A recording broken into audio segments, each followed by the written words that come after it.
Cik, cik. Shalom Bapak Ibu semuanya. Yang mulia, yang terhormat Romo Matius. Saya dulu bersama-sama Romo Matius di Dekanat Tangerang 2 ya? Ini 1? Oh 1, Tangerang 1. Saya bahagia dengan Romo Matius. Karena Romo Matius dengan saya itu punya kesamaan. Sama-sama suka daging babi.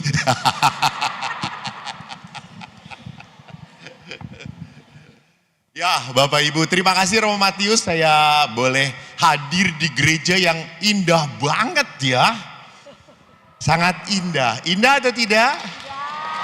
Indah. Siapa yang baru pertama kali ke sini?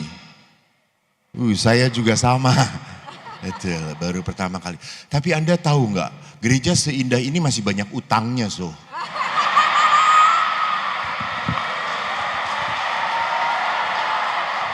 Romo jangan buka rahasia Romo. Maka waktu ketemu Romo Matius itu langsung bagus banget. Masih banyak utang. Kata saya gampang bayarnya. Kata saya apa? Salibkan di kau gitu ya. Beres semuanya. Ya menarik. Karena hari ini kita berbicara tentang gereja. Bangkit bersama menghidupi gereja. Gereja ini milik siapa? Apakah milik Romo Matius? Jadi mari kita lihat gereja itu adalah jemaat.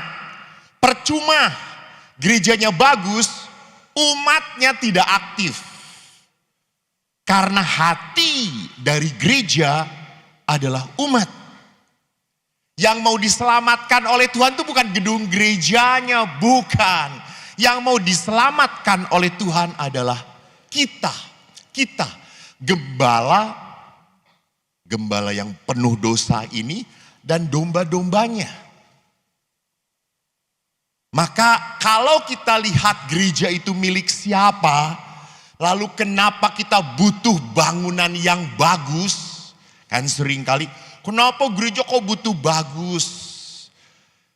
Bapak, Ibu, kalau Anda masuk ke gereja di Eropa, begitu hebat, dahsyat. Betul? Betul. Oh, pernah ke Eropa belum? Kak Ai, kasihan banget. Nonton di YouTube dong. Tapi kemarin saya dengar Uskup Agung Singapura William Goh didatengin oleh salah seorang uskup dari Eropa. Lalu waktu ditanya William Goh tanya kepada uskup itu, bagaimana keadaan gerejamu? Saya sedih. Minggu ini saya menutup 5 gereja. Menutup 5 gereja yang besar-besar itu. Karena apa? Tidak ada umat. Tidak ada umat. Beberapa biara besar OSC lahir di Belgia. Kami punya rumah induk. Dulu misionaris dari Eropa ke Asia. Orang Belanda. Tapi sekarang yang paling muda Ordo Salib Suci kami itu di Belanda. Yang paling muda usianya sekitar 75 tahun. Paling muda. Paling muda. Bayangkan. Bahkan beberapa biara kita sekarang sudah ganti status menjadi motel, hotel, kafe. Itu bukan hanya nasib OSC, bukan. Nasib beberapa biara. Kenapa sampai seperti itu? Kehilangan umat. Jadi kita harus sadar yang paling penting dalam gereja adalah siapa? Kita. Menyedihkan kalau udah bangunannya bagus, banyak ruangannya, keren banget. Saya waktu masuk sini langsung gini, hebat, keren. Itu ruang gantung diri apa ya itu tuh? Lucu banget ruangannya.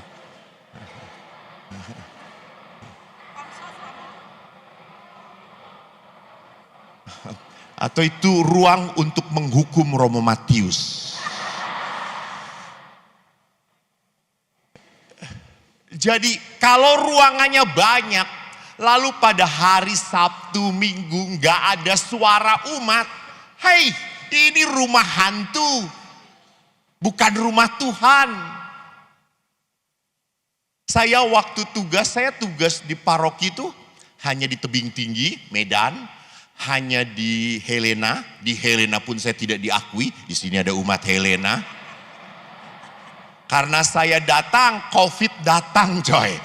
COVID is my best friend, you know. COVID datang 3 tahun, gereja tutup. Kalau nggak salah tuh Oktober, kok gereja dibuka, disahkan oleh Bapak Kardinal sudah boleh dibuka. November pindah. Maka tidak ada dalam sejarah Helena Eko ada di situ, tidak ada. Saya tugas di dua paroki itu, dan sebelumnya saya waktu pastoral saya bertugas di Cimahi. Itu paroki tentara. I like this parish. Itu anak-anak kalau habis sekolah, itu selalu mainnya di depan gereja.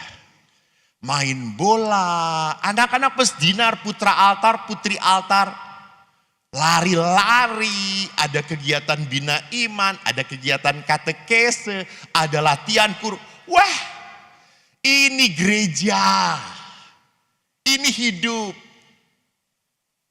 Memang namanya anak-anak. Kita sedang istirahat siang, dia teriak-teriak di depan gereja, di jendela kita. Romo, nggak boleh tidur, nggak boleh tidur. Oh asem mana ini kata saya. Ya sudah, hidup ada denyut, ada kegiatan. Itu gereja, itu gereja. Gerejanya tua sekali sampai sekarang belum direnovasi, masih zaman Belanda. Ya kalau pesta pasti sudah, hari raya sudah pasti pakai apa itu namanya tiung-tiung itu kayak gitu. Apa tiung di sini itu namanya? Tenda-tenda. Berdesak-desakan. Tetapi yang lebih indah, saya paling senang misa di situ. Saya nggak suka misa di katedral Bandung. Karena kalau di katedral saya berkata, Tuhan bersamamu. Ayo. Inilah Injil Yesus Kristus menurut saya. Semuanya dukun coy. Mengucapkan dalam hati. Tapi kalau di Cimahi itu paroki tentara, saya Tuhan bersamamu dan bersama rohmu juga. Demikianlah sabda, terpujilah Kristus. Damai Tuhan bersamamu dan bersamamu juga. Semangat. Semangat. Kita tuh yang misa langsung merasa apa? Nyaman. Digentok-gentok. Nyaman. Nyambung. Beda dengan di paroki Bernadette. Tuhan bersamamu. Oh. Begitu ya. Lalu kalau di sana, kalau terima komuni pun tubuh Kristus, amin. Di sini tubuh Kristus.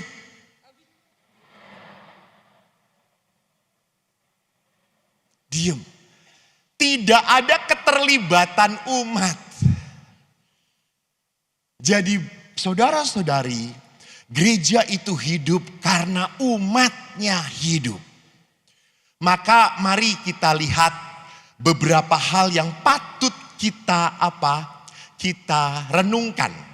Karena saya mau berbicara tentang keluarga, karena keluarga adalah gereja basis ya. Gereja mini, gereja kecil.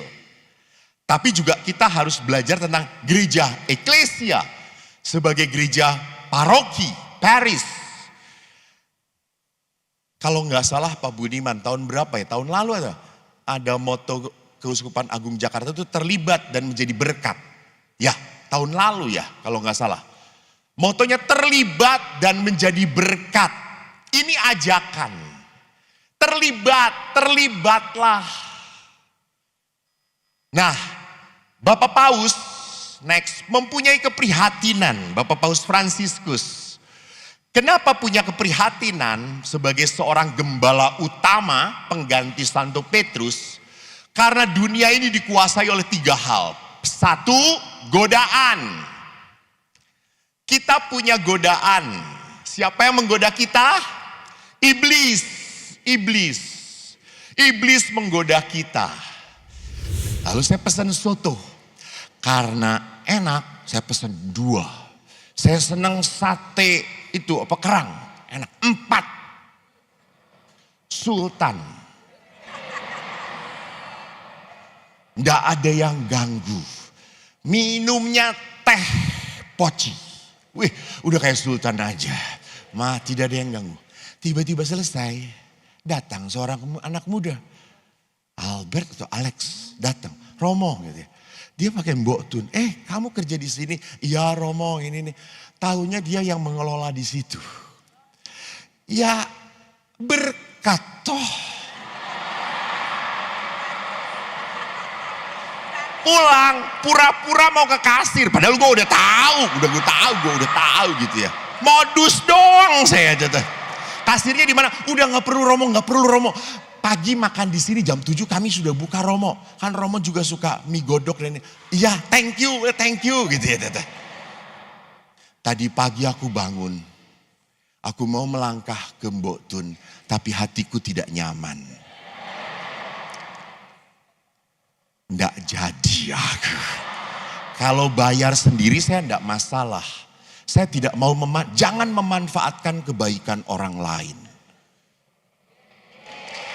Loh, benalu Anda. Tahu diri. Kalau orang sudah baik itu jangan dimanfaatkan. Sudah cukup. Saya diberkati cukup. Jangan gak tahu diri, datang lagi. Sudah datang, dibungkus ya. Halah.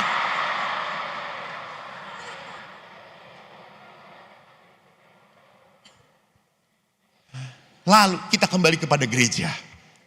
Saya juga waktu itu misa, duduk, saya pakai baju biasa. Tiba-tiba pada saat misa kan ada doa syukur agung toh. Lalu imam berkata, terimalah dan makanlah. Inilah tubuhku yang diserahkan padamu. Itu bapak-bapak tuh begini. Sambil baca WA.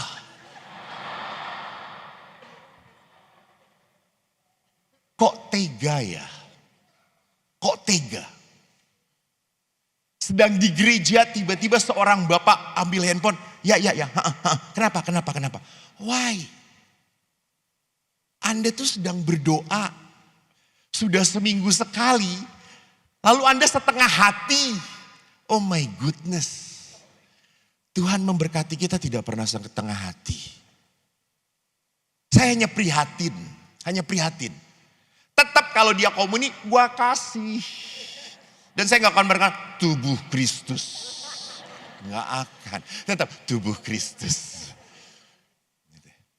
Jadi lihat di sini bahwa kita punya godaan. Sama, mungkin juga ada godaan apa? Di gereja itu malah ngeliatin orang lain. Tuh lihat dia. Tuh. Hati-hati tuh lihat. Kita bukan hatinya kepada Tuhan, malah menceng kemana-mana. Itu godaan.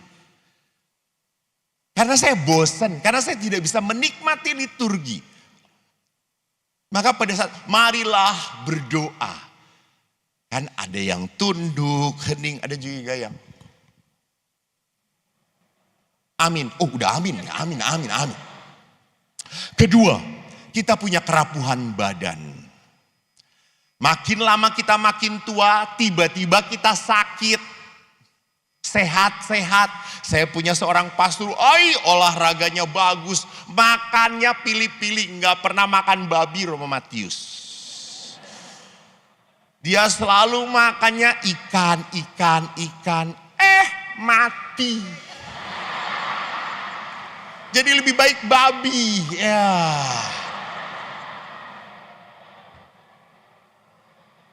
Dia jaga kesehatan gitu ya. Itulah kerapuhan tubuh kita. Gitu. Yang ketiga, kita pun punya apa? Dosa. Kita jatuh pada apa? Pada cinta diri yang berkelebihan. Kita terlalu egois. Kita lebih mudah mengakui diri sendiri, kesalahan diri sendiri, atau mencari-cari kesalahan orang lain. Saya pernah ikut misa.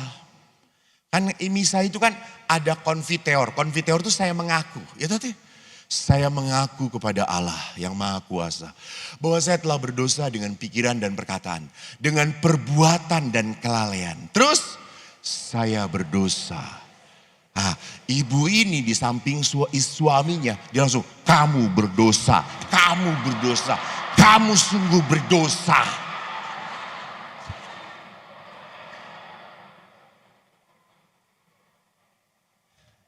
Kamu yang membuat aku tidak bahagia, kamu yang nyebelin, kamu yang cerewet, kamu yang bawel. Akhirnya suaminya, amin. Ekaristi, kenapa dimulai dengan saya mengaku? Kerendahan hati, rendah hati. Saya hanya layak menerima tubuh Tuhan, mendapat berkat kalau rendah hati. Ingat, ada dua orang yang berdoa. Yesus melihat yang satu pemungut cukai, yang satu lagi siapa? Teman ibu, siapa? Orang Farisi, dia lagi.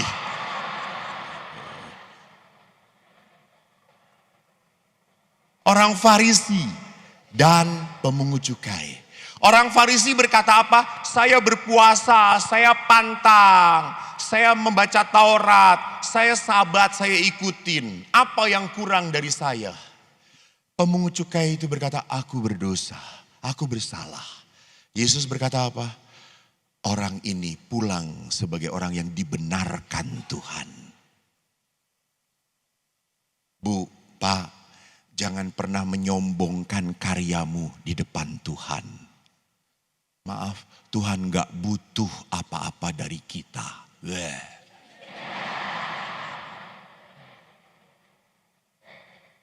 Tuhan gak butuh.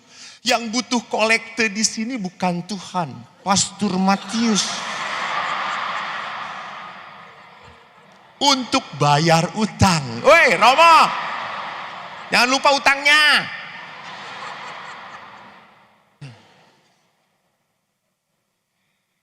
Jadi disitulah kenapa kita harus sadar bahwa saya itu dosa, saya lemah. Betul, saya sebagai imam pun harus bergumul dengan kedosaan saya. Suster, sudah senior ya, lebih tua dari saya pasti ya ini.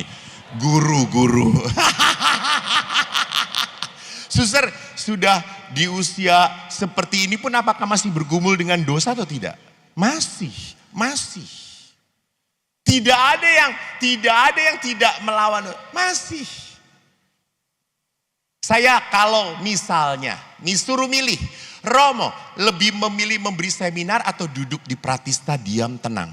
Duduk di Pratista diam tenang. Daripada di sini melihat yang seperti ini. Lihat, saya pun sama bergumul. Jadi jangan pikir yang digoda tuh kita doang umat. Kata siapa? Imam pun sama. Saya waktu sekolah di Filipina sering cerita toh. Teman-teman saya cantik, putih-putih. Kalau kuliah roknya di sini, ininya turun. Pak Budiman seneng gak ngeliat kayak gitu? Lu kalau bohong dicabut lo hatinya oleh Tuhan, nyawanya lo. Seneng? Masih manusia berarti ya. Senang. Saya setiap kuliah gak pernah tidur. Dan gak ada pelajaran yang masuk.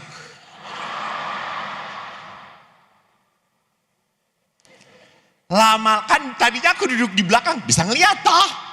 Lama-lama kok gak bener ini. Akhirnya saya duduk di depan. Lalu teman-teman saya, Father, why you sit in front?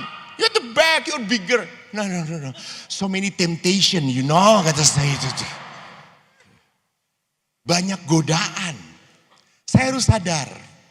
Jadi kita lemah. Jangan coba-coba masuk ke dalam pencobaan. Jauhkanlah kami dalam pencobaan. Ya toh, doa Bapak kami. Jangan masukkan kami ke dalam. Karena saya bisa masuk sendirian.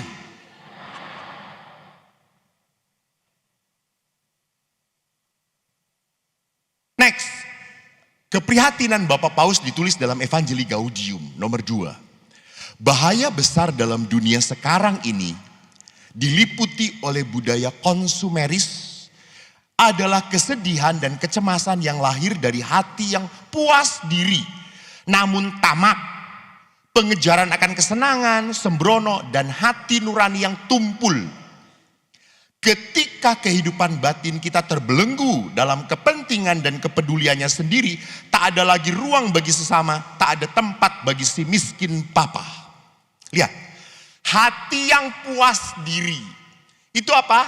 Yang penting saya oke, yang penting saya sudah ke gereja, yang penting saya sudah pelayanan, yang penting saya tidak serong. Coba, anak datang, ini pastor ya? Iya. Pastor itu gembalanya orang Katolik ya? Iya. Saya Kristen Protestan pastor. Gembala saya pendeta. Oh bagus. Pastor katanya tidak menikah ya? Iya. Pastor homo ya?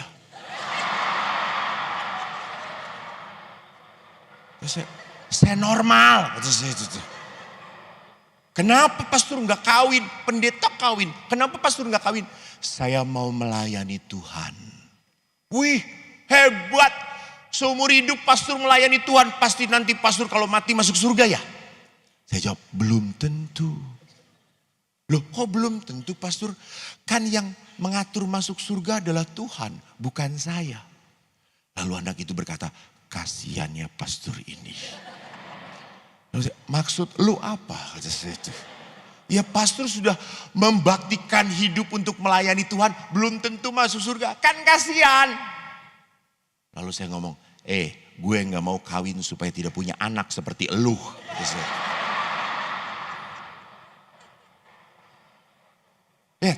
Lihat anak ini berpikir apa. Saya melayani supaya dapat pahala. Saya sibuk di gereja supaya mendapat pahala. Saya menjadi pastor supaya masuk surga. Kalau di surga cuma ketemu Pastor Matius, aduh gak jadi saya. Gak menarik surga hidup berdua dengan dia.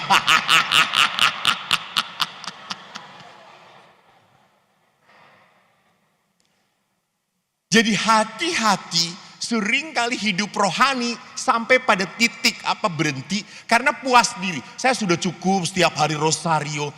Saya sudah cukup berdevosi ini itu. Itu puas diri. Yang kedua orang yang puas diri kadang-kadang hati nuraninya tumpul. Tidak berbelas kasih. Dia selalu ngejudge, menghakimi orang-orang yang tidak seperti dia. Maka kalau dia lihat temannya datang ke gereja, padahal jarang ke gereja, apa omongannya? Tumben ke gereja. Sedang ada masalah ya. Nyakitin banget gitu ya. Ingat Bapak Ibu, kita tidak pernah dihadirkan ke dunia sebagai hakim. Bukan.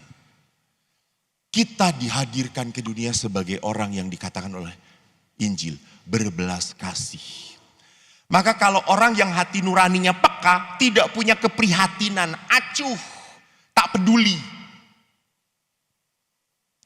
Next. Suara Allah tidak lagi didengar. Sukacita tidak lagi dirasakan. Bahkan keinginan untuk berbuat baik pun menghilang. Bapak Ibu, ini bukan tulisan Romo Eko. Ini tulisan Bapak Paus.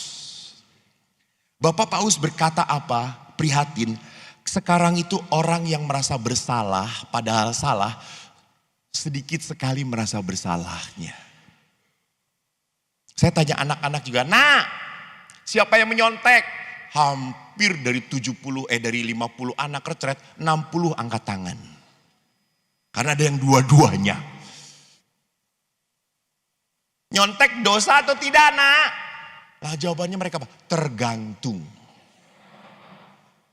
Kenapa tergantung? Ya tergantung, kalau ketahuan dosa, kalau enggak ya enggak. Kenapa kepekaan akan dosa menjadi berkurang? Karena seperti berjamaah. Yang lain juga kayak gitu kok. Yang lain juga kayak gitu kok. Ya udahlah, nggak apa-apa, it's okay. Dosa bareng-bareng. Itu.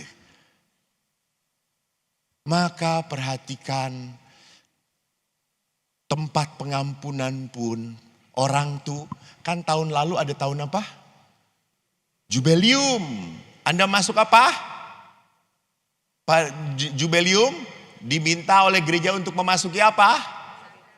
Nah itu lihat Porta Sancta, sama MC pun mengatakan Porta Sancta, yang utama adalah memasuki sakramen pengampunan. Percuma. Anda bahkan ada 5 keuskupan pastor saya masuki. Terus gimana? Ya masih seperti ini. Karena lupa Jubelium memasuki pintu suci, syarat adalah memasuki sakramen pengampunan dulu. Baru masuk ke pintu suci. Pintu sucinya banyak dimasukin, sakramennya nggak mau. Karena yang di situ siapa? Gua kenal romonya. Gua tahu, nanti dia nginget-nginget, apalagi pasturnya masih muda. Namanya inisialnya M, gua kenal.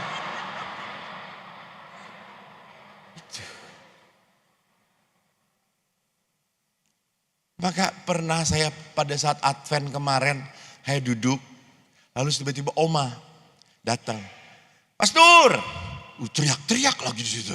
Ya Oma, mau pengampunan? Ya iyalah, ini kan zaman pengampunan. Sini, berlutut, ya berkatin pastor. Kan orang Sunda tuh. Ya, Bapak Putra dan Roh Kudus, amin. Pastor, kan kemarin aku prapaskah udah pengampunan toh. Pastor pasti ingat gak dosa-dosa saya? Sama lah, udah sama kayak gitulah.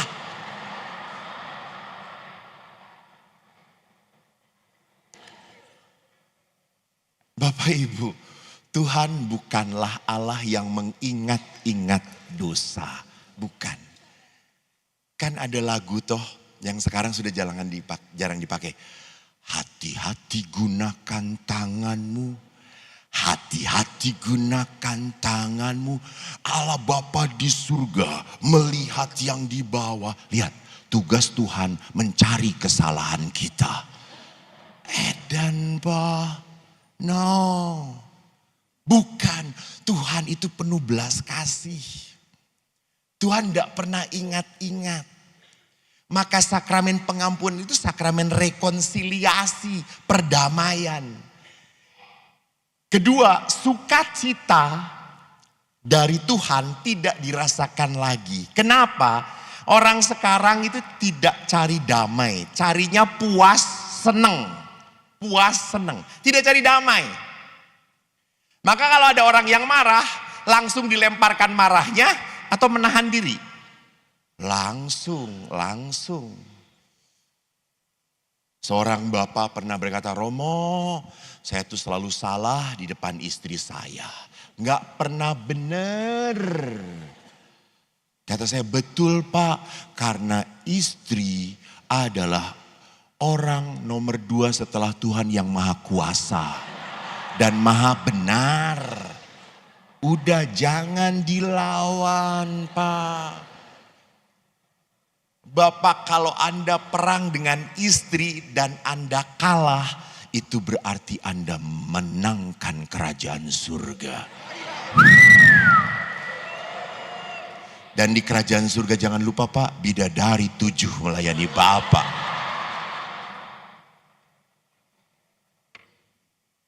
Jadi perhatikan, orang tuh cari puas, yang penting saya udah marah, pang. Demi kepuasan. kepuasan, bukan demi kedamaian, bukan cari damai keluarga. Tapi kan saya benar. Yang namanya marah tuh selalu merasa benar, coy. Selalu merasa paling benar. Tapi masalahnya adalah berani nggak setelah mau marah, tenang dulu, tenang, tahan sih. Biar Roh Kudus menolong Anda. Kenapa saya harus menahan? Karena yang paling utama adalah kedamaian keluarga saya. Bukan yang paling utama adalah saya puas. Saya lego, kalau sudah marah tuh lego, Romo. Oh kampret kata saya itu. Anda lego tapi Anda menyakiti. Anda merusak relasi. Anda merusak keluarga.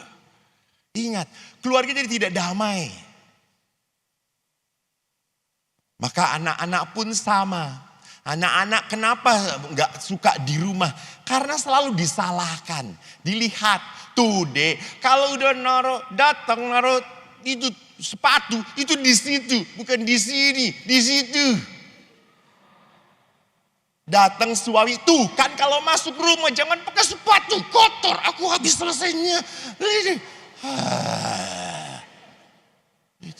Betul ibu-ibu? Ya, karena Anda nomor 2 setelah Tuhan Allah yang maha benar. Saya walaupun tidak punya istri saudara-saudara, tapi cukup menderita juga dengan yang namanya wanita. Suatu pagi di Helena itu kan kebunnya bagus. Saya kalau udah habis misa makan, paling seneng jalan diem di taman. Pagi-pagi, pas di taman ada seorang ibu datang.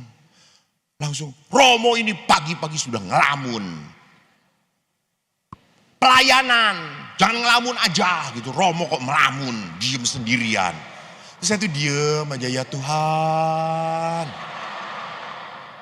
Baru 5 menit aja saya menderita. Tuhan berkati suaminya Tuhan. Supaya kuat sampai mati Tuhan.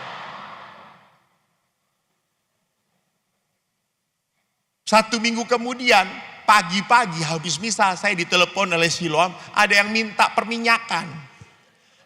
Saya naik motor pergi, si ibu itu nongol coy, ya kok apes banget gue. Si ibu itu langsung ngomong, pagi-pagi udah keluyuran pastor ini. Bukan duduk berdoa, ya Allah gitu. Itu kalau ibu di depan saya udah saya tabrak biar mati kata saya itu tuh. Pasti bahagia suaminya juga gitu kata saya tuh. Orang terlalu mudah untuk apa? Puas. Yang penting kan ada di mulut diomongin. Please. Tidak selamanya yang Anda anggap benar adalah benar. Itu kan pikiran Anda. Anda tidak pernah tahu pikiran suamimu. Anda tidak pernah tahu pikiran pasanganmu. Coba saya hal kecil. Pinjam ya Bu. Ibu rajin bawa handphone, bawa kitab suci, rosario, surat perkawinan, dibawa semuanya.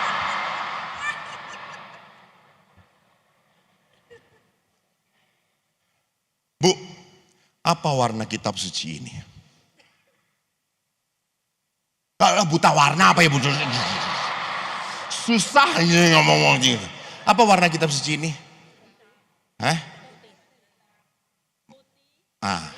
Putih tulisannya hitam. Menurut saya hitam.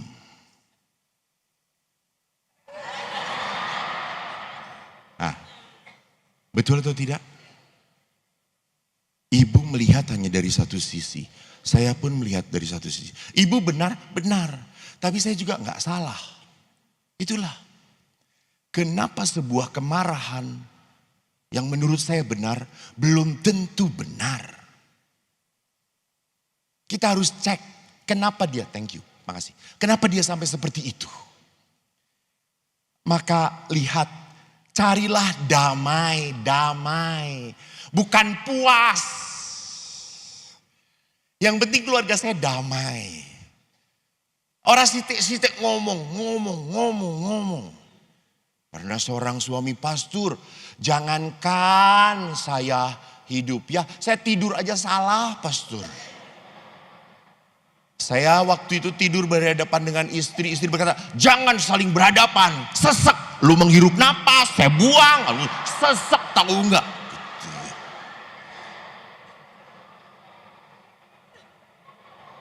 Lalu suaminya membaliklah, istrinya marah. Kamu istri sendiri tidur dikasih pantat ya, tuh ini ya, udah nggak suka ya. Salah lagi pastor. Akhirnya saya terlentang begini tidurnya. Istri saya berkata, kamu tidur kayak orang mati, dulu menakutkan, tahu nggak? Salah lagi tidur. Terus gimana Pak? Akhirnya saya tidur di sofa, Romo, nggak ada yang mengeluh. Jadi lihat, kita itu kalau sudah hidup bersama, jangan cari puas, cari damai.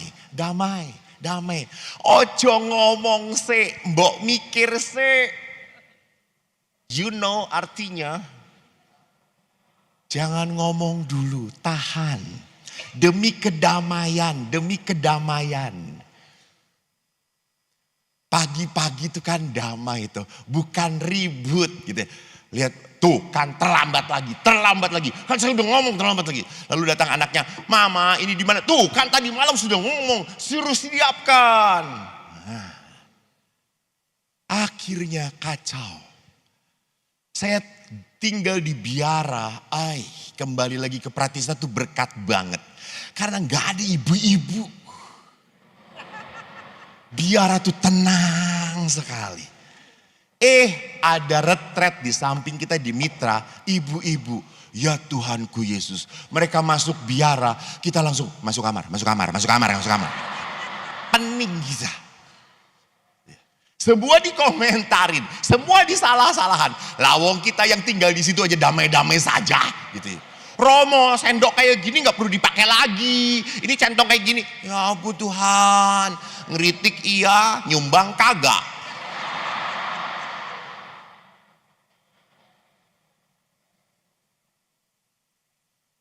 Maka keinginan berbuat baik pun menghilang. Mari kita lihat tanda next. Tanda keprihatinan pertama di dalam keluarga. Saya berapa menit lagi ya? Aku udah capek sih. Masih lama Romo. Tenang aja Romo. MC-nya gak bener ini. Tolong panitia berapa menit lagi tolong kasih tahu ya di sana ya. MC itu malah diem ngedengerin. MC itu dibayar untuk ngomong diem. Gak dibayar Romo. Ini peserta udah bayar, ini MC gak bayar. Gak dibayar Romo. Udah, mic-nya matiin.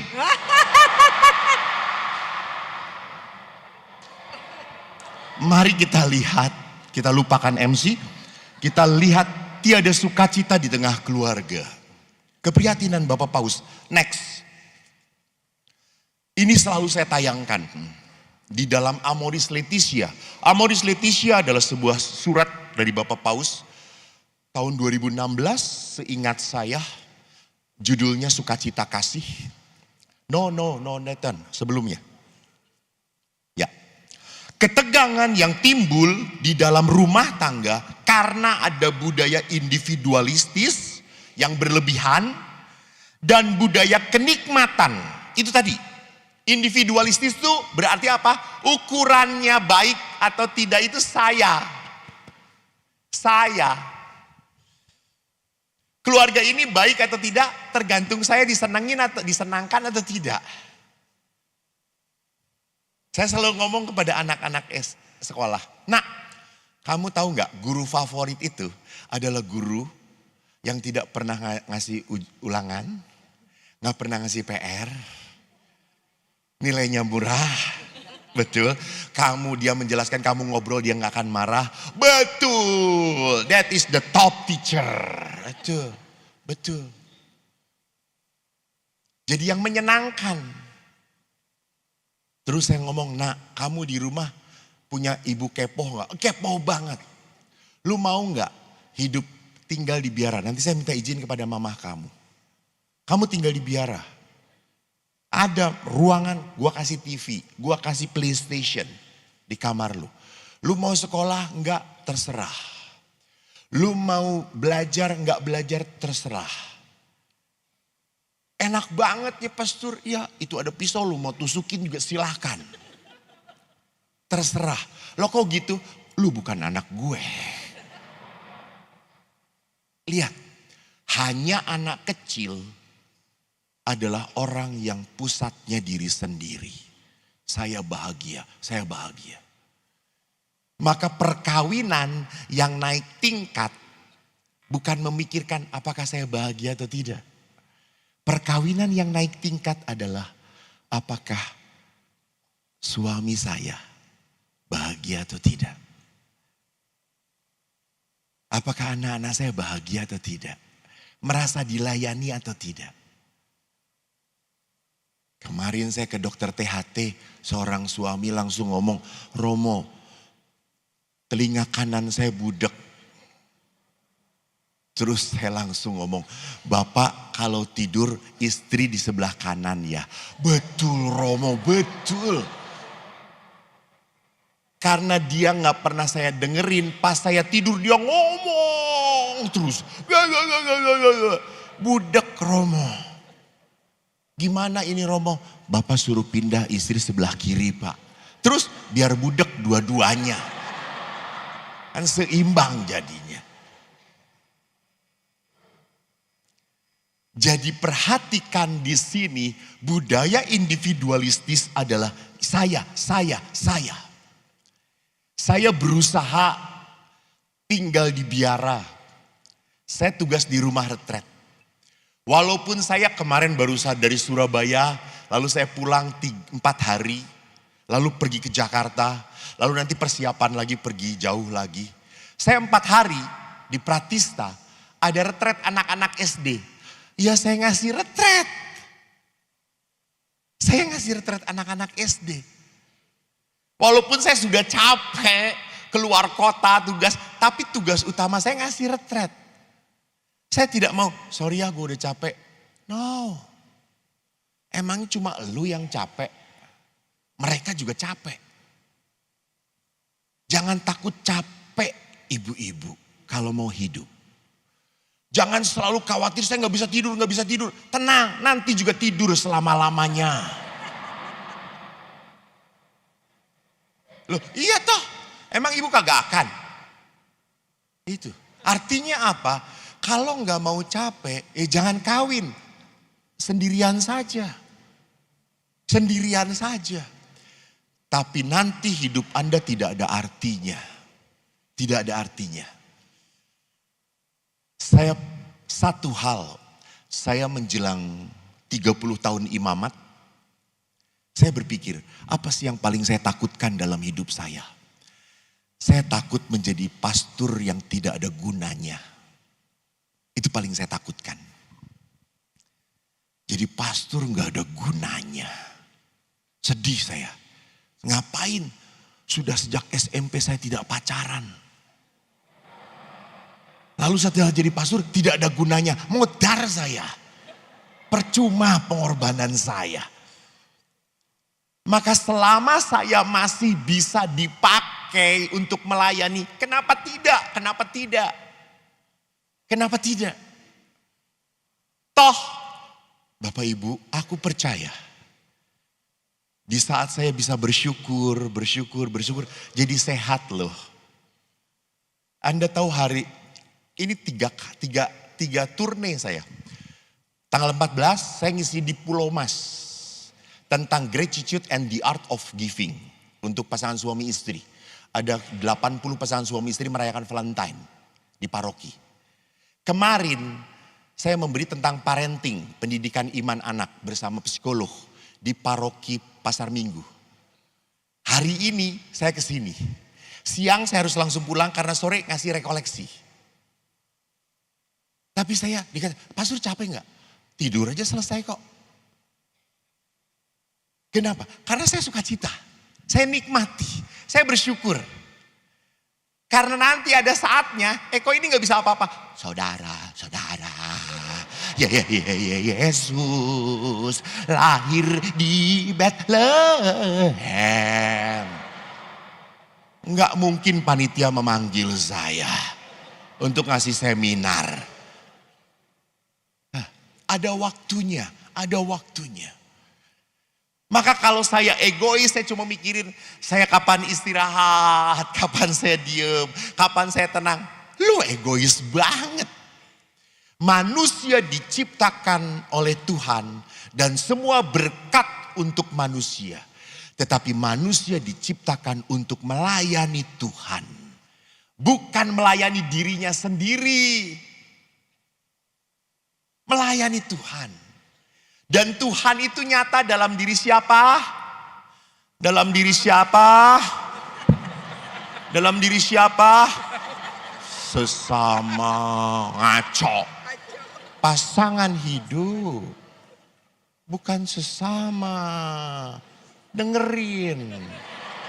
Jangan ngeracunin yang salah. Maka perkawinan disebut sakramen. Sakramen itu adalah apa? Tanda kehadiran Allah untuk istri adalah siapa? Suami. Dan kehadiran Allah untuk suami siapa? Istri. Ini. Itu. Jadi saya tidak akan gagal menghadirkan Tuhan kalau cuma individu. Egois. Next. Maka lihat seringkali, apalagi ini keluarga muda. Ini sudah dikatakan oleh Bapak Paus. Next. Mengatakan apa? Sebagian orang mencintai dengan mementingkan diri sendiri dan mudah berubah. Seperti seorang anak. Kalau marah, sedikit-sedikit cerai. Cerai. Balikin aku ke mamaku. Pulangkan aja. Itu. Aku udah bosan. Aku udah capek menghadapi kamu. Itu. Ini cinta seperti anak kecil, ngambek. Maunya udah, bubar aja udah bubar. Selesai. Dia lupa, dulu yang kebelet kawin tuh dia. Dikasih masalah sedikit, ada problem sedikit, nangis, ingin udahan. What? Emangnya lu kalau kawin dengan orang lain akan tahan? Enggak juga. Jadi belum menjamin kalau cerai itu adalah jalan terbaik. Apalagi bertemu dengan orang lain itu adalah jalan keluar. Itu bukan jalan keluar. Itu jalan untuk memasuki masalah lain. Next. Kadang-kadang kita seperti anak remaja dalam perkawinan. Suka kritiknya sakit, suka menyalahkan. Maka kalimatnya yang muncul kepada pasangan, kau tidak seperti dulu lagi. Dulu aku adalah permaisurimu, sekarang aku pembantumu. Itu lihat. Ya, masih ingat ibu lagunya? Itu sih aku masih seperti yang dulu. Ini kau bukan seperti dulu lagi. Lupa, memang gak ada lagunya. Jadi lihat, udah ini bukan nyanyi, ini seminar. Jadi saya selalu menyalah-nyalahkan. Waktu pacaran, dia adalah segala-galanya. Gitu. Anda bisa waktu pacaran bisa ngelihat hal-hal jelek dia atau tidak? Enggak, semua ketutup. Maka orang pacaran itu tai kuda pun rasa apa? Ih, udah ngerasain ya. Buset. Gua semiskin ini pun gak pernah ngerasakan tai kuda, saudara-saudara. Ibu ini semangat banget, coklat. Buset deh. Ya Allah, Tuhan. Saya dulu berpikir saya orang miskin, rupanya ada yang lebih miskin, saudara-saudara. Karena namanya jatuh cinta, blind, buta. Kita ngebet banget, ingin banget. Tapi kemarin dalam seminar juga bagus. Setelah menikah langsung ngomongnya apa? Saya tuh kawin seperti beli kucing dalam karung. Udah gitu kucingnya kucing garong lagi. Tuh lihat. Aneh. Lu kan sudah bersama-sama. Kenapa seperti beli kucing dalam karung? Maka setelah perkawinan, kita banyak sekali melihat kelemahan-kelemahan pasangan kita. Ya atau tidak? Itu. Langsung. Wah dia itu kayak gini, Romo dia kayak gitu.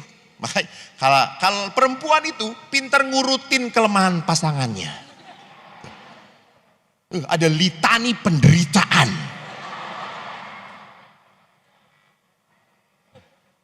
Kalau suami ditanya gimana? Ya gitu-gitu aja lah gitu. Istri bapak kayak gitulah. Cuma bedanya waktu dulu pacaran segini sekarang 2 tangan.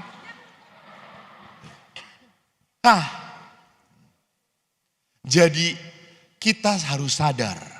Kenapa sampai seperti titik itu. Perkawinan sampai titik kejenuhan. Bosan. Maka butuh sekali apa? Perkawinan itu revitalisasi. Ada marriage encounter. Ada couple for Christ. Ada retret pasutri. Romo Joni itu membuat retret 6 tempayan. Kami dengan psikolog itu membuat retret growth, gratitude, and the art of love. Jadi gereja menyiapkan sarananya. Anda menikah itu tidak langsung pinter mencintai. Enggak, serba salah. Gua pikir dia mau ini, taunya enggak. Karena perempuan dan laki-laki beda. Perempuan itu perlu banget dipuji perasaannya. Dipuji apa? Dipuji kecantikannya. Betul. Gue sering memuji ibu-ibu, apa akibatnya? Makanan mengalir coy. Suaminya diberi masakan yang selatih 7 hari 7 malam diangetin terus. Saya selalu masakan baru. Ibu-ibu sebesar apapun akan saya selalu katakan, langsing banget ibu, wow sekarang tambah kecil. Romo ini bisa aja. Bu kok makin muda ya bu, Romo. Besok babi lagi ya Romo. Iya bu. Maka saya selalu ngomong kepada OMK. Di sini ada OMK? Coba. Ibu ada Romo. Oh ada tuh OMK kan panitia OMK. Di belakang. Panitia halo OMK. Di belakang OMK. Ya. Gua kasih resep ya, gua kasih resep untuk kalian. Kan karena di sini saya lihat wajah-wajah yang sudah di diskon gitu ya. Beli 1 dapat 2. OMK 1. Kamu harus pakai prinsip dalam mau menikah. Koleksi, seleksi, resepsi. Lu harus koleksi dulu. Koleksi itu bukan pacarannya koleksi, berteman dulu. Karena kalau pacaran semuanya bohong. Betul, tapi kalau berteman asli banget. Maka kalau pacaran lu buka mata. Lu buka mata, bener gak kayak gitu? Tipu-tipu enggak? Lihat gimana dia memperlakukan orang tuanya, nanti dia akan memperlakukan kamu seperti itu. Gimana dia memperlakukan orang kecil, nanti dia pun akan memperlakukan kamu seperti itu. Gimana dia marah, lu lihat. Tapi kalau setelah kawin, jangan buka mata, merem aja. Karena kalau buka mata pening. Sudah cukup, duduk lagi OMK. Tidur lagi. Maka Pak, Bu, itu kalau sudah kawin, ya sudahlah anggap cincai. Hau cepu, udah cel. Enak rapenak, ya pangan. Sudah, tidak ada pilihan lain toh. Anda ngelihat surat perkawinan Anda. Apakah tertulis ada kadaluarsanya? Nggak ada, sampai mati. Maka saya lihat beberapa laki-laki itu sudah mati sebelum waktunya gitu.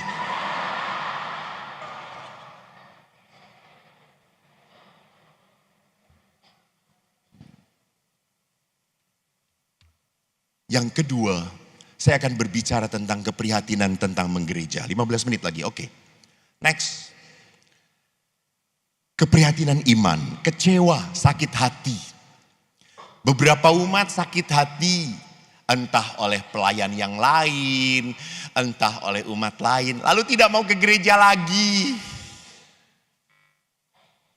Selama pasturnya di sini, gua nggak akan ke gereja. Dia lupa ke gereja, dia mau ketemu Tuhan atau ketemu pasturnya. Saya tidak pernah aktif lagi di gereja, lupa dia. Pastur itu alatnya Tuhan. Yang paling utama tuh siapa? Gede banget Yesusnya. Maaf Yesus, kami masih utang untuk membeli Engkau Yesus.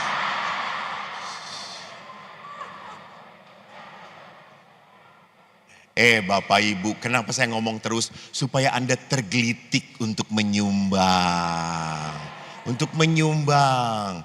Ini tuh di sini tuh datang untuk menyumbang perayaan Paskah. Lalu tahu perayaan Paskah aja disumbang coy. Jadi supaya kita tergelitik untuk apa? Untuk menghidupkan gereja. Maka next, keprihatinan dalam hidup menggereja, banyak umat yang cukup puas hanya seminggu sekali ke gereja. Saya sudah kolekte, saya sudah datang misa, ngapain lagi sih? Udah cukup. Ibu, Bapak, saya itu kalau di rumah, hiburan saya yang paling aku sukai adalah apa? Ikan koi. Aku memelihara ikan koi kecil. Ikan koi itu 2 jam sekali dikasih makan. Karena dia tidak punya lambung. Lalu saya selalu perhatikan, kenapa saya tidak mau beli yang besar? Karena mahal. Nggak punya duit. Ikan koi kecil. Kalau saya perhatikan, ikan koi ini kan selalu bareng-bareng kan? Kalau ada ikan koi satu sendirian, saya jamin 2 hari lagi mati. Dan betul, mati. Saya kok jadi ingat, kita orang Katolik, kalau terpisah dari komunitas, hanya seminggu sekali ke gereja, maaf, imanmu mati. Mati. Engkau tidak tahu apa-apa tentang Katolik. Engkau nggak ngerti. Lu cuma datang, maaf ya, setor muka doang. Lu hanya setor muka. Enggak bener-bener jadi orang Katolik. Cuma seminggu sekali, kolekte, parkir, go, selesai. Enggak mau terlibat. Kadang-kadang protes. Kalau saudaranya meninggal, kok enggak ada umat yang datang ya? Kok enggak ada lingkungan yang datang ya? Kampret lu. Lu ikut lingkungan enggak? Kita pintar menuntut tetapi tidak mau memberikan diri. Ini bocengli namanya. Lu hanya cari untung sendiri. Jangan memanfaatkan gereja untuk dirimu. Yang kedua, melihat kenyataan bahwa orang yang rajin ke gereja pun belum tentu hidupnya baik dan benar. Ya iyalah. Emangnya kita kumpulan santo-santa udah mati. Iya kan, orang kudus harus mati duluan baru disebut kudus. Kita ini kumpulan orang wedus. Kita itu kumpulan orang-orang yang mau jadi baik, yang mau jadi baik. Seringkali gagal, benar, betul. Jadi bukan jaminan orang yang melayani, maaf, di DPH atau asisten imam. Di sini AI atau prodiakon? Oh, prodiakon. Tidak jaminan. Tidak. Mereka pun sedang berjuang dengan iman mereka. Sama dengan saya. Pastor pun sama. Apakah saya kalau ke mall jalannya seperti ini? Disebut gila saya. Ya saya ke mall juga beginilah. Lihat-lihat lah. Gitu ya. Kemarin saya juga ke Mbok Tun itu kan cuma pakai celana pendek, pakai kaos, duduk. Orang emang siapa sampai si mbaknya tuh ragu-ragu dengan saya. Bapak betul mau makan? Ini bayar loh. Iya. Gitu.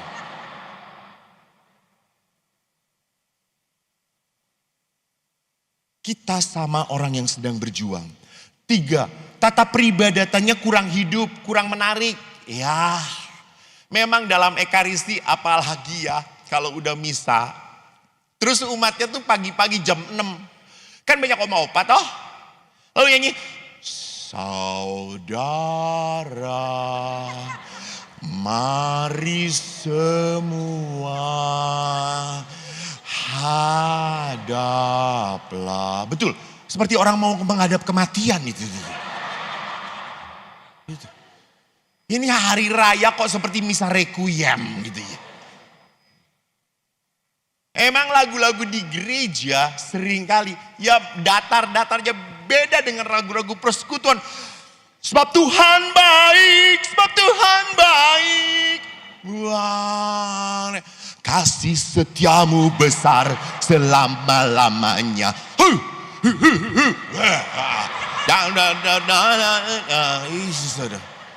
Bumi dan dunia sana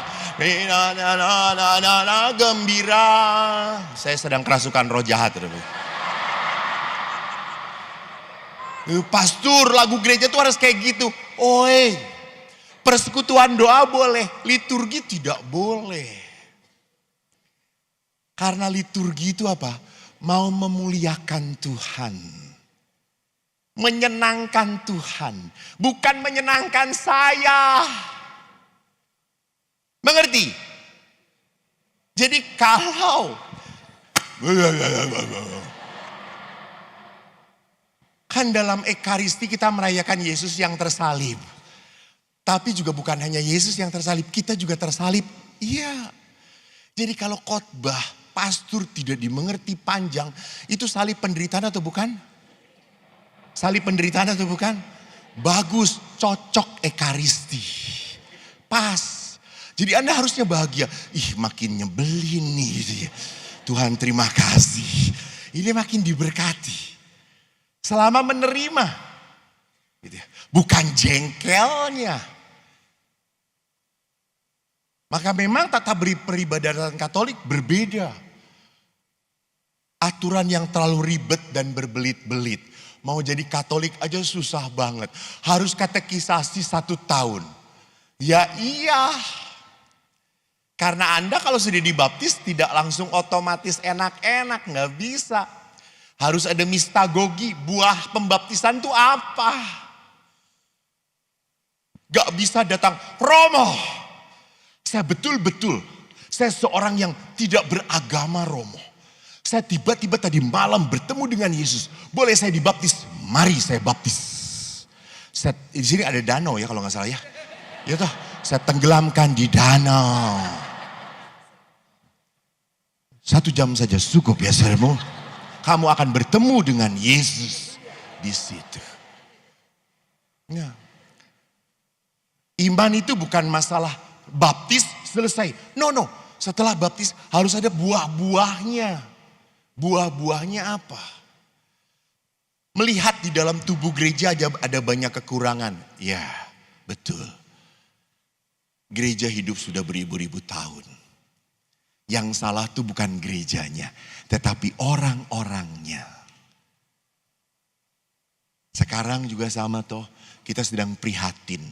Lalu banyak orang komentar, aku tidak mau komentarin. Kenapa kau tidak belajar menjadi orang bijaksana? Doakan. berdoa, Tuhan tolong. Kita kan percaya kuasa Tuhan. Gembalanya pun kok kayak gitu. Iya. Karena beberapa orang tuh sering lihat saya di YouTube, kemarin saya ke Kendari, Sulawesi. Lalu ketemu ibu-ibu. Romo kok beda ya dengan yang di YouTube ya? Ibu kecewa ya setelah melihat saya? Iya.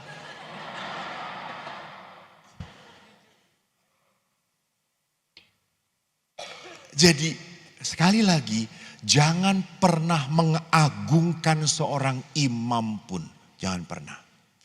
Karena imam itu pun suatu saat akan gagal, jatuh. Betul. Jangan cari-cari ingin potret dengan Romo Eko lalu sebarin. Nggak perlu. Kemarin seorang ibu maksa anak-anaknya. Ayo foto dengan Romo, foto dengan Romo. Si anak tuh bingung gitu. Dia foto terpaksa. Setelah itu, siapa mah? Siapa? Dia pikir saya artis Korea. Saya artis Afrika. Saya itu tuh. Jadi jangan pernah lupa bahwa gembalanya pun adalah manusia yang punya kelemahan, yang sedang berjuang. Maka jangan sampai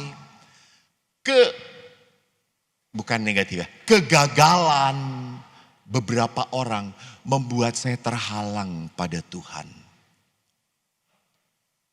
Maaf, kalau saya memberkati, saya mendoakan orang, saya paling takut apa? Tuhan, jangan sampai dosa saya menghalangi berkat Engkau pada mereka.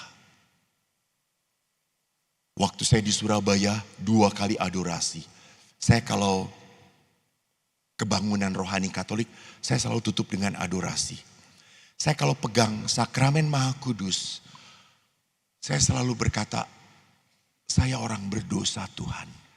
Ini Engkau, biar Engkau yang memberikan berkat, bukan aku. Orang langsung ambil velum, bahkan pegang jubah saya diem. Karena sadar, umat ini bukan menghormati saya. Dia menghormati Tuhan yang saya bawa. Dan betul, banyak orang merasa terberkati.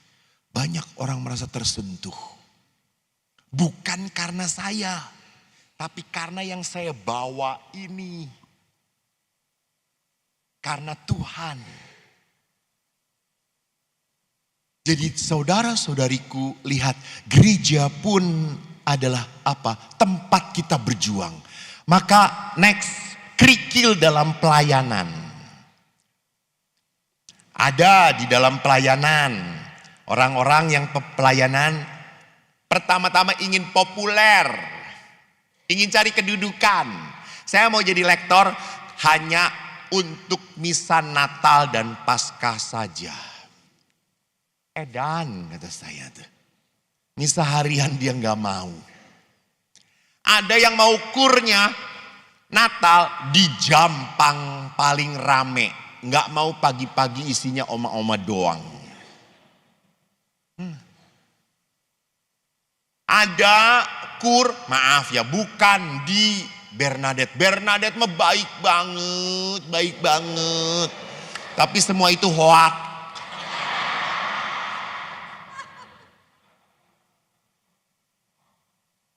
Pasturnya lupa terima kasih sama kur.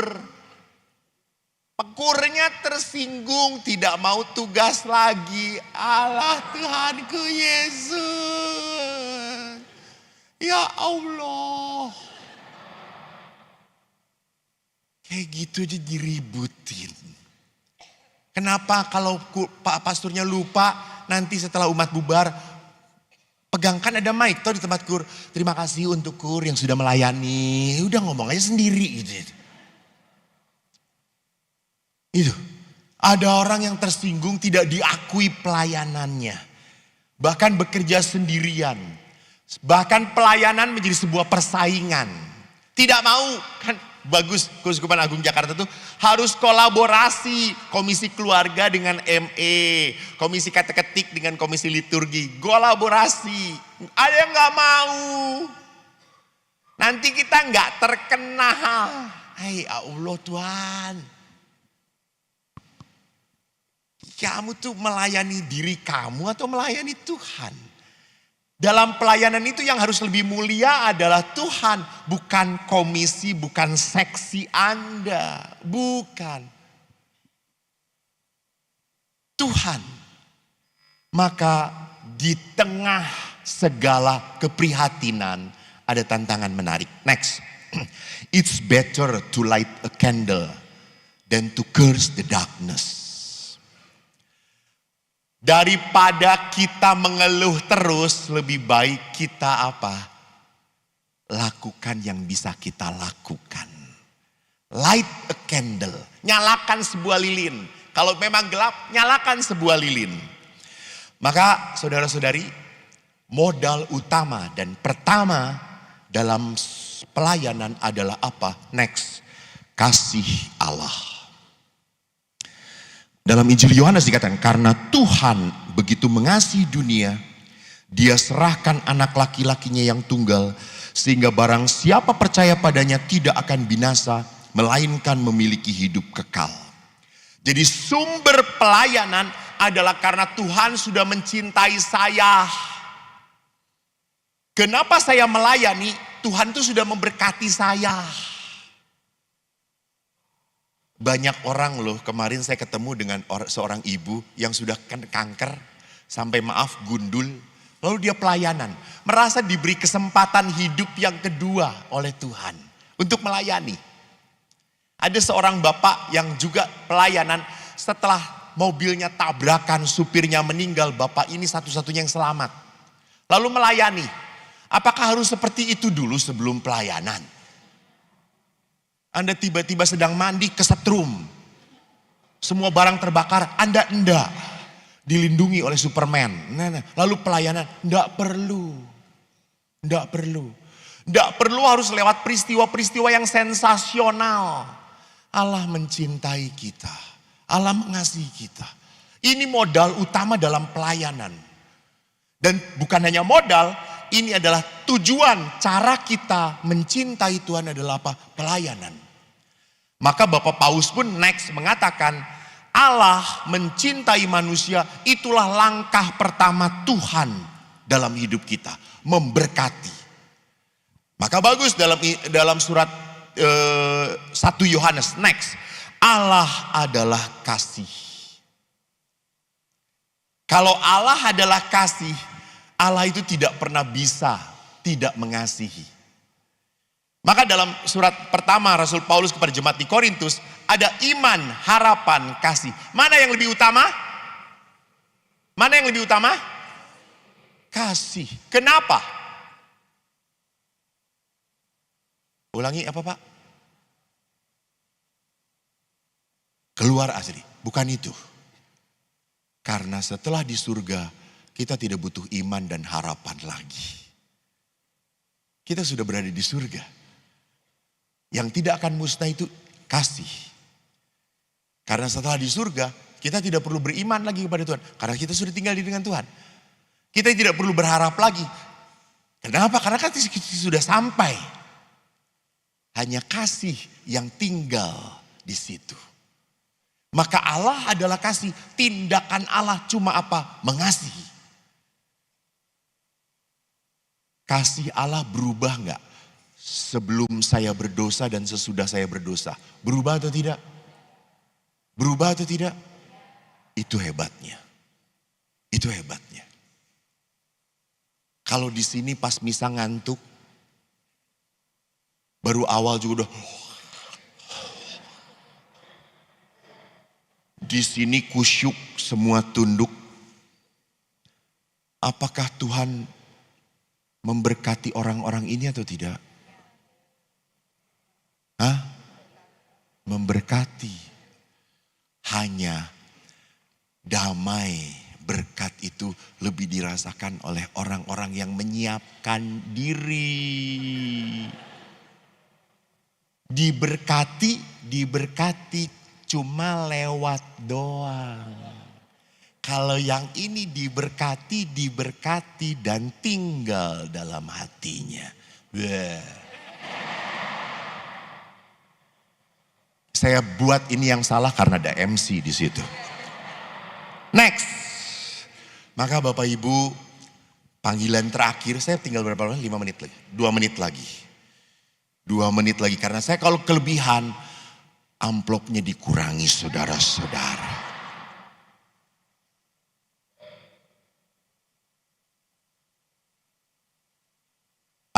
Terakhir, saya mau minta evangelical community. Next. Di mana sih orangnya?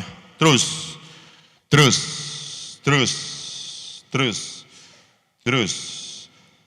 Sep. Oke. Bapak Ibu, inilah yang disebut, kok nunjuk ke sono. Inilah yang disebut sebagai apa? Komunitas Injili.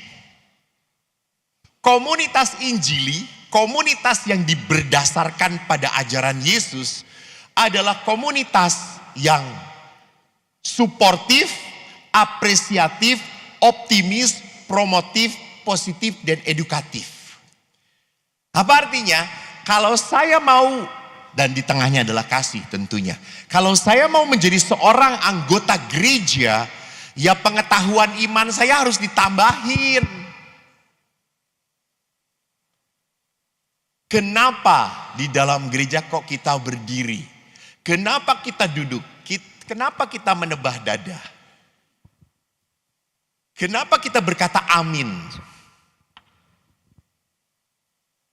Itu ada maksudnya semuanya. Maka harus belajar.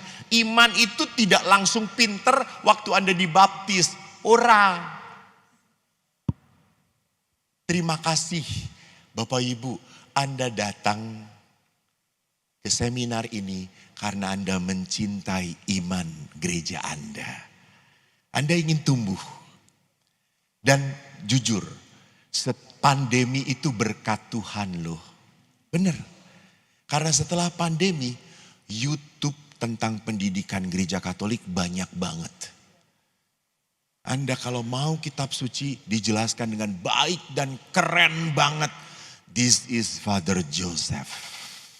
Wow, bagus. Baca. Kalau Anda mau mendengar khotbah yang bagus banget, Monsinyur Antonius Subianto Bunyamin. Saingan saya. Besti. Kalau Anda mau baca tentang Katolik, yang ajaran Katolik, buka Katolisitas. Bagus. Bener ajarannya. Kita punya tempatnya. Berkembang. Alah, mana ini lagi? Berkembanglah. Lalu apa? Be positif. Jangan selalu apa? Menghina gereja. Oi, Anda sudah dibaptis. Anda tinggal jadi gereja Katolik. Jangan menghina iman kita. Anda pun sama toh, Anda dalam keluarga, apakah Anda akan ngomongin tentang kelemahan keluarga Anda? Akan ngomongin atau tidak? Ya sangga toh, ya sama. Jangan, kita betul punya kelemahan, tapi jangan disiar-siarkan. Oke, kita tangani. Jangan digoreng. Suportif itu mendukung. Para pelayan itu saling mendukung. Jangan pernah merasa dinomor duakan. No. Kita harus saling mendukung. Sama di keluarga juga. Support suami Anda. Walaupun memang kelihatan blow on. Betul. Iya kan kadang-kadang. Bu gimana suami ibu? Kayak gitu Romo. Plula-plolo, plonga-plongo. Orang ngerti opo-opo. Ibu jangan lupa ya, suami ibu itu menjadi bodoh karena menikah dengan ibu loh. Bu jangan lupa. Suami itu jadi kayak gitu karena dengan ibu. Betul. Dan yang membuat adalah ibu. Nah kalau ibu tahu bahwa dia dari dulu bodoh, kenapa kok dikawinin? Berarti ibu lebih bodoh toh, ibu ketipu. Nah salah pilih, itu lagi kurang ajar ini.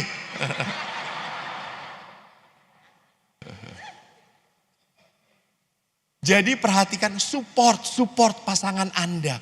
Puji pasangan Anda. Kalau suami Anda ngasih uang seberapapun, katakan, besar banget, wah. Puji. Walaupun hati ini berasa kurang. Tapi dari mulut please ngomong, wah makasih. Kalau lihat suami tiba-tiba nyapu, dipuji, jangan tumben nyapu. Hebatnya. Wow bagus, Bapak meringankan tugas saya. Itu. Kalau mobil menjadi bersih karena dicuci oleh suami Anda, jangan ngomong, wih bersih nggak ada kerjaan ya, nyuci mobil ya. Pujilah.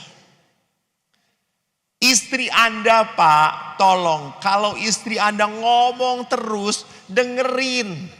Nggak perlu reaksi, cukup reaksi cuma,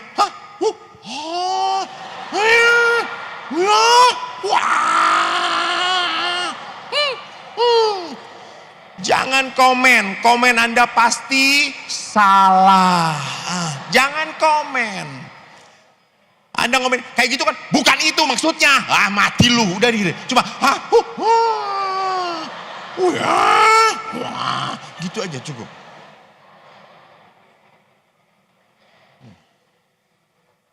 Dan kalau Anda di tempat baru, bapak-bapak, Anda harus siap jadi fotografer untuk istri Anda. Tolong kalau moto istri jangan kelihatan gendut. Bagaimana caranya bapak-bapak? Dibalik. Jangan gini, dibalik. Dari atas atau dari bawah itu. Kalau masih gendut dari kejauhan.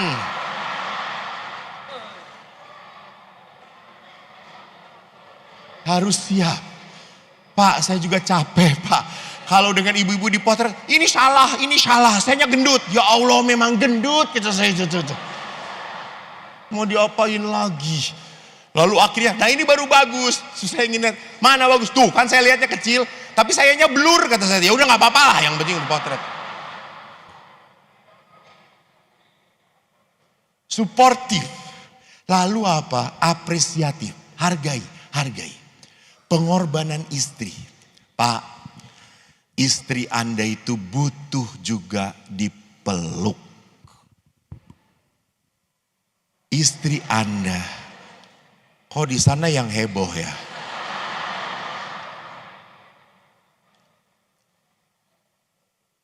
Istri Anda perlu disayang.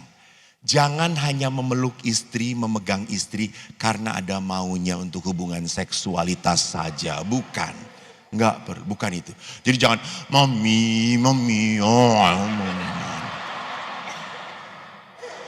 Pasti istri akan berkata, apaan sih? Enggak. Sedang ada tamu. Kalau enggak, masuk angin.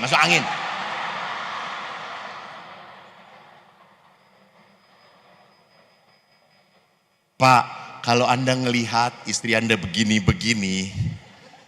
jangan ngomong, capek ya. Itu suami yang blow on. Itu tuh sinyal. Kode. Anda ulurkan tangan, pegang aja. Dia akan, aduh enak banget. Udah, touch dia butuh disentuh. Kelihatan di sini beberapa wanita kurang sentuhan. Romo Matius, siap penyentuh. Pas nggak ada beliaunya. Bapak Ibu, kita dipanggil sebagai seorang beriman untuk kembali terlibat dan menjadi berkat. Kalau Anda tidak mau terlibat menjadi berkat, maka Anda orang Katolik yang pasif dan menjadi musibah. Tuhan memberkati. Terima kasih.